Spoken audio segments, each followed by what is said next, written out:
Sorting algorithms, selection sort. The main concept of selection sort is to go through the array and find the lowest value. Then it moves the lowest value to the front of the unsorted part of the array. It repeatedly selects the smallest or largest element from the unsorted section and swaps it with the first unsorted element, growing the sorted section. To use the selection sort algorithm on a program, we must first create the method. The variable n stores the length of the array, which is used to control the loops. For the outer loop, it runs as many times as the size of the array.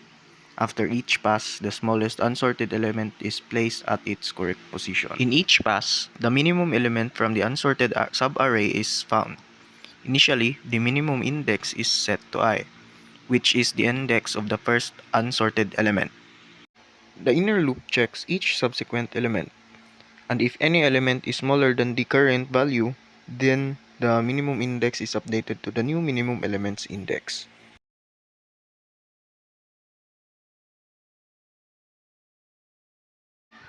This part of the code is where the swapping happens. After finding the minimum element in the unsorted subarray, it is swapped with the first unsorted element.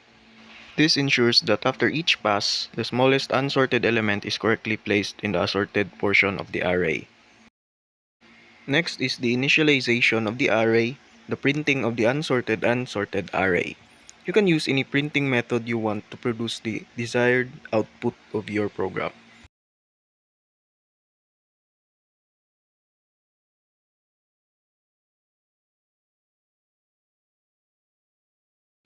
Once the misplaced letters and typos are fixed, the output should look like this.